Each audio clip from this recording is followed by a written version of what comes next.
Hello, YouTube. GZTV back with another video. I know there's shit in the background. I'm sorry about that. But we have the third episode of Walking Dead, Tell It to the Frogs. We're starting a whole bunch of new series.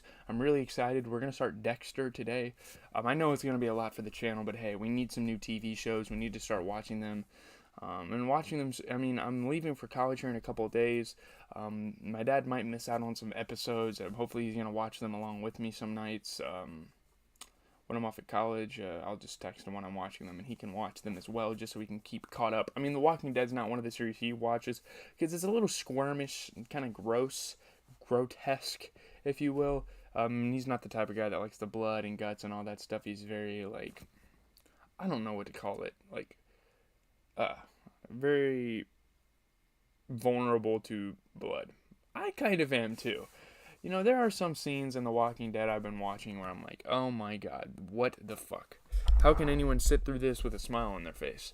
But, yeah, let's get through the plot, let's get through the critical response, and then we're going to get on to Better Call Saul. That's another series we have been steadily moving on, and it's been a pretty decent series so far. Merle Dixon, struggles to escape the handcuffs after his group abandoned him on the Atlanta department store's rooftop, swearing vengeance on Sheriff Deputy Rick Grimes for putting him there, even though he's not going to fucking do shit because obviously he's locked up on the roof. This show's going to be really good. I know it's good. I'm kind of rewatching it, but some of the storylines that are developing are really damn badass. We're going to talk about a little bit of why that is later. There's some really cool storylines that are in development, and I kind of know the fate of Merle Dixon, okay? I know it already. I don't want to say it to you guys because obviously if you're watching this, you've probably only watched up to episode 3. And I just want to make sure of that.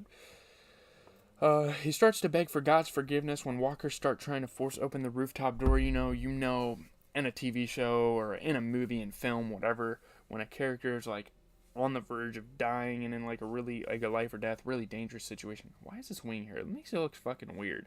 I'll probably swoop that down a little later, but it looks dumb as hell right now. I did get a haircut. Obviously, you guys should probably have noticed by now. But, man, I'm excited for tonight. New Music Friday, baby, on the stream. We're going to be reacting to all the new music. Maybe tomorrow night we can get some done as well. But yeah. Sorry, let me turn my computer down. I forgot. I had my music on there earlier. So yeah, he's begging for forgiveness. He's been kind of a shitty person. He's like the douchebag of the group. There are more douchebags in the group, but he is the main fucking dickhead out of everyone. Merle starts trying desperately to reach for some tools nearby, screaming that he will never beg God again. So this is kind of foreshadowing some things. It's kind of showing that Merle's going to do something with the tools. You guys know what I'm getting at here. You've watched the episode, so obviously you kind of know. I don't know. I don't know why I said that. Elsewhere, Glenn Rhee leads Rick and the other members of his group back to the survivors camp outside Atlanta. This is fucking awkward. I was watching this. I was like, oh my god. Rick's wife and kid is there. So Rick is overwhelmed to find his wife Lori and son Carl among the survivors, along with his friend and partner Shane Walsh. Now, he didn't suspect anything going on, but there was definitely something going on between those two, and it's very awkward. Is she going to tell him? Is she going to tell the truth that she has been cheating on him this whole time? Shane told her he was dead. And we kind of figured that out later in the episode. It's kind of just a lot of guilt placed on Shane. It's a lot to handle for Shane in this episode. As the group is reunited, they discover a walker nearby, which they quickly dispatch, though fear that this may be a sign of trouble, as they had yet to see walkers anywhere near camp.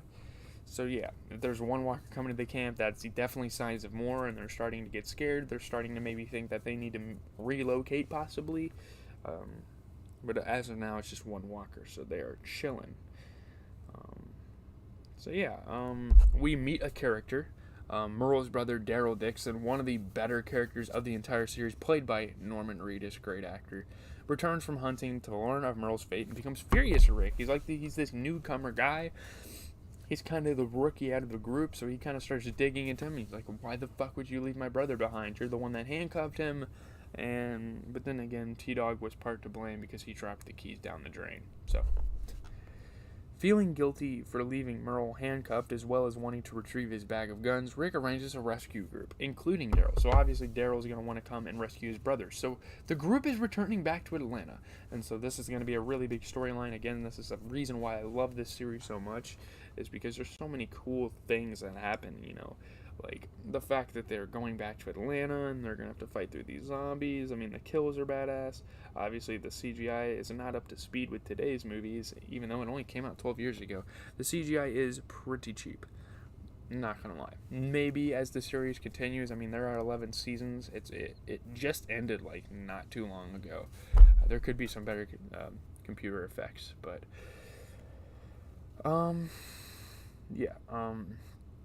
While Rick is gone, Lori tells Shane that with Rick back, she must end her relationship with Shane, who then becomes bitter, obviously. Obviously he's going to become bitter. He thought he had something with Lori this whole time. They were getting really romantic and intimate. And if Shane wanted to, he could tell Rick that his wife was cheating on him this whole time, and that she had decided the damn thing. But he decides not to, I guess. For the protection of Rick, I guess. When Shane witnesses Ed Pelletier, played by Adam Minerovich. Remember when I said dickhead? This guy's a dickhead. This Ed guy, oh my god.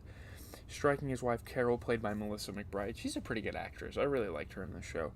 For not focusing on the laundry for the group, he takes his anger out on Ed severely and threatens to kill him if he ever touches any of the women in the group again. I really liked this motion by Steve. Because I think his name's Steve, right? I just mentioned it. Steve. I like this action. I like this choice of him to take his anger out on Ed. Because Ed deserves it. Ed's a heel in this group. He's a guy in this group that no one really likes. And I grew to hate him as well. I mean, he's like abusing his wife for no reason. He's like sitting there like a lazy ass, fucking watching them do laundry. I mean, obviously none of the men are doing laundry. It's kind of a play on gender roles. Gender roles aren't as extreme anymore. Women can go in the army and men can be stay-at-home dads. It's all those things are possible. Back then, it was seen as impossible for a dad not to work, and a mom not to and a mom not to be a stay-at-home or work a really easy going job. Women can do the hard work. I see women in my neighborhood all the time mowing grass and stuff. Gender roles have obviously flipped, so a little bit. Again, Shane. It's not Steve, it's Shane.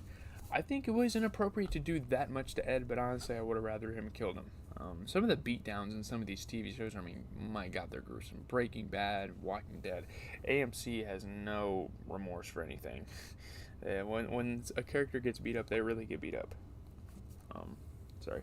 My hair's fucking destroyed. You know what? You guys are going to have to deal with that.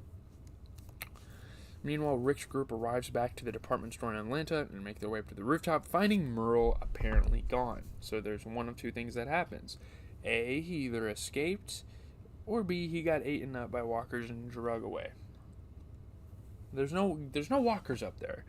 So it kind of leaves the audience interpreting what happened to him. It's kind of crazy. And for the rest of the series, we're going to be left wondering where he went. Let's see. However, they find a hacksaw sitting beside Merle's severed right hand within bloody handcuffs banging from a pipe. Daryl goes into a fit of rage and screams as the others look on helplessly. I mean, I don't know what they were supposed to do. It's kind of a hopeless scene. It's kind of sad. Merle cut it. So now it's implied that he escaped. He either cut his hand off and escaped and got killed by walkers soon after, or he's still alive. So Daryl's kind of assuming the worst here with him. And that's kind of what you have to do in Apocalypse. You can't, get your hopes up,